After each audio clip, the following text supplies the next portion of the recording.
Hello again. Welcome to another episode of Random Chess Person. That's me. I am somewhat random and a person, and I have heard of chess. Anyway, remember a few videos ago I had a video called How to Lose to a Child. It featured this game that you see here a couple of moves before the end. I was playing white. My 8-year-old son was playing with the black pieces, and it was my turn. And almost anyone who plays chess would see that if it was his turn, he would have a checkmate. So I should do something about that. Perhaps capture here and say check. What I did instead was capture the bishop. The reason that's a problem is because he's not in check. I'm not forcing him to do anything. He can just say checkmate. Now, we've all done this. Those of us that aren't very good anyway, blundered away a game in which we were ahead and should probably have easily won with something like that. But we were in a hurry, or we weren't looking around. Obviously, before each move, we need to ask ourselves some questions. For example, can he do checkmate on the next move? So I started thinking of, was there an acronym or some memory device to remember? What should I be looking at between each move? And I looked all over the internet. I found forum threads where people had posted lists of 17, 21 things that they think about between each move, which, of course, I don't believe. But I found a few things that people called acronyms, but of course they're not acronyms, like CCT. That's not an acronym. I think it's called initialism. Stands for checks, captures, and threats. CCT. Okay, that would have helped if I had looked for checks here. But it's not an acronym. It's not that easy to remember. Also, I wanted to think of other things like weaknesses, which pieces are unguarded. That one, for example.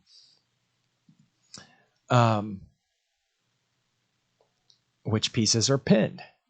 This one. And so on. How safe the kings are. Not very. This one needs a hidey hole.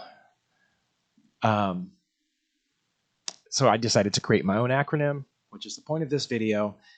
And the acronym that I came up with at first was not very good, but I eventually came up with this one. Wait. Before each move, wait. W-A-I-T. The idea here is that you should wait before each move and check a few things. Obviously, if your clock's running down, you got 1 second left. You can't wait very long, but that's included here. Now, what WAIT stands for is weaknesses, attacks, imbalances, and time. This is not in order of importance. Obviously, if you're playing a bullet game, the time is probably the most important. If you just move faster than the other guy, you're going to win. A lot of the time. Attacks are probably the most important, attacks and weaknesses. Imbalances, that's something I'm still struggling to understand, and an absolute beginner can probably just ignore it for the time being. But anyway, it made it easy for me to remember the things that I'm looking for before I make each move. And I'm gonna go through these one by one fairly quickly to keep this video as short as possible. Weaknesses.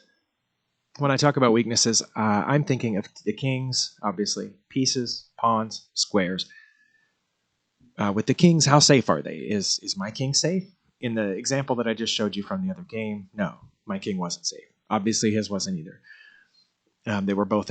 Mine was a little safer than his. But with the pieces and the pawns, which ones are unguarded? And the squares, which ones are guarded?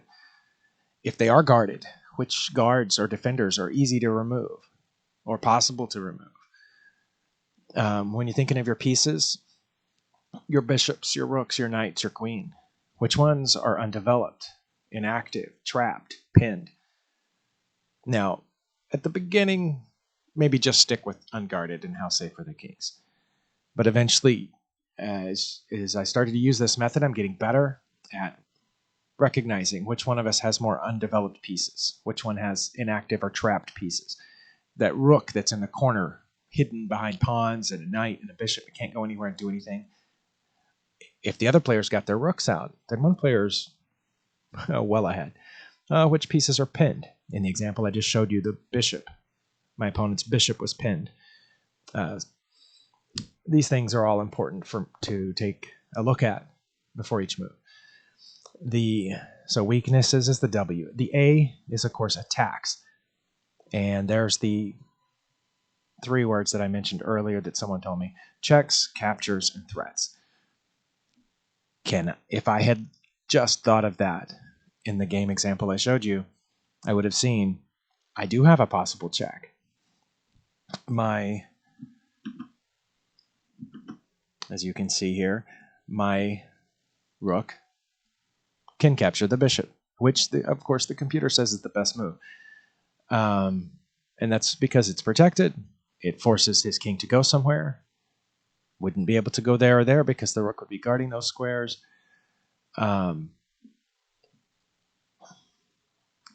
Obviously wouldn't be able to go there either. So his choices would be limited to 3 squares. And I'm forcing the issue here with that check. Also, if I had been looking for checks, I would have seen he has a check and a mate on the very next move. So this is important to think of between each move. And also, when you think of checks and captures or threats, which ones are most easily refuted? If you put him in check, and can he just move his king to an even safer square, and then you did that check for nothing? Or is the check a forcing move? Or the captures, or even the threats? Which ones force the opponent to take stock? Sometimes they can just be ignored if the opponent has something even better. And that's something to take into account between each move. Also, even if the threats can be ignored, or even if you can capture something and they can capture it back, but how does that affect the position? Did it leave something else unguarded? Did it open up some other piece or help another piece develop? Did it help you control more space? So, weaknesses, attacks, imbalances. The one we think of most at our level is the material imbalance. Who's got more pieces? Did I lose a rook for a knight? Does he have more pawns than I do? And that's important. But space is important as well. Who's controlling more space on the board? Who has better structures? That usually refers to the pawns. Do you have a good pawn chain? Do you have doubled pawns? Do you have backward pawns, isolated pawns, etc.? And open files and diagonals, like who's controlling those? Can you get your rook to an open file? Can you put your bishop or queen on an open diagonal, or a diagonal that would soon be open once something else happens? These are all imbalances that aren't necessarily positive or negative. For example, you might have 2 bishops while the other player has 2 knights. And so your material imbalance might be the same, 3 points each, but it's important to note that those pieces can do different things. If you have the bishops, you want a more open center for your bishops to take advantage of. If the position is locked up, you'd prefer to have the 2 knights. And of course, time. The faster the game, bullet, hyper bullet, ultra bullet, that can be the most important thing. In a daily game, it almost doesn't matter. In the middle, rapid and blitz, you need to be aware of the clock. Check it once in a while. Does your opponent have 3 minutes left and you have 10 seconds? One thing I catch a lot of beginners, including myself sometimes, doing is while the opponent's clock is running, I'm just sitting there waiting to see what they'll do. But I can use their time also to plot my attacks and defenses. If they do this, how will I respond? One thing that has helped me a lot in rapid games is to remember exactly how long that game is. In a 10-minute rapid game, that's 600 seconds. So if I think the game might last 60 moves, I can average 10 seconds per move. 10 seconds is a long time. You don't have to go pop, pop, pop. You can stop for a second. You can wait and look at your weaknesses. Just check for captures, threats, checks, imbalances. You can run through the checklist. Obviously, it's better to pop out some moves in the opening, 1 or 2 seconds each, then take your time examining the position. Anyway, I hope that helps you, because it's going to help me. It already has, since I came up with this a week or so ago. And if someone else has come up with an acronym for what to think of between each move in chess, they didn't put it out there for the world to see. Or if they did, it is not being picked up by the search engines. I searched for chess acronyms, what to think of between each move in chess, and I didn't come up with anything as easy to remember as this. Just wait before each move. And remember, W is for weaknesses, A is for attacks, checks, captures, threats.